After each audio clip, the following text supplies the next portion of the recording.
Ahora el senador Eugenio Segura Vázquez, de Morena.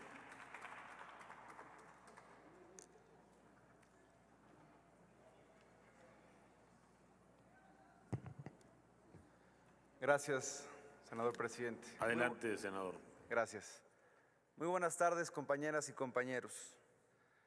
El día de hoy me paro aquí frente a ustedes para decirles 4 razones por las cuales estoy a favor de este paquete económico y en particular de esta Ley de Ingresos 2025. Primero que nada, ya nos hemos dado cuenta con resultados tangibles de que este nuevo modelo económico de la 4T sí funciona. Y les voy a decir por qué. Primero, el salario mínimo creció históricamente con Morena según datos oficiales. Aquí tenemos la comparativa de los últimos 18 años en nuestro país. En la época de Calderón, el salario mínimo creció en un 4.9% en términos reales anual. En la época de Enrique Peña Nieto, creció tan solo en un 13.6% en términos reales. Sin embargo, en la época de Andrés Manuel López Obrador, en los últimos 6 años del gobierno de Morena, el salario mínimo creció en más de 100% en términos reales, pasando de 88.36 pesos en el 2018 a 248.93 pesos en el 2024. Y ahora aquí en el Senado legislamos a favor de que el salario mínimo siempre crezca por lo menos a la par de la inflación. ¿Por qué? Porque nos preocupamos justamente por las carteras de los hogares de nuestro país. Nos preocupamos porque si los frijoles suben de precio, si el arroz y las tortillas y los huevos suben de precio, también tienen que subir los salarios de nuestras familias. Segundo, se redujo como nunca la pobreza en los últimos 6 años. Aquí tengo también la comparativa histórica. Durante el periodo de Calderón y Peña Nieto, la población en situación de pobreza se mantuvo prácticamente igual, casi al 50% de nuestra población. Sin embargo, en los últimos 6 años, más de 9 millones de personas salieron de la pobreza, pasando del 43.9% al 36.3% en tan solo 6 años. Y ahí está muy claro, por el bien de todas y todos, primero las y los pobres.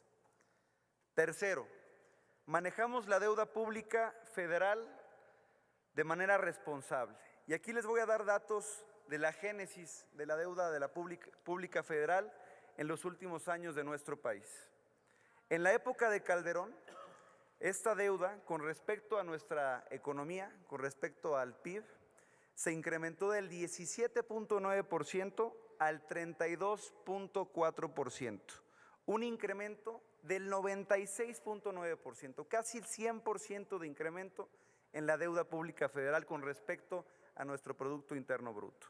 En la época de Peña Nieto, siguieron con esa misma política pública, incrementando del 32.4% al 44.8%, un incremento del 55.3% con respecto a nuestra economía.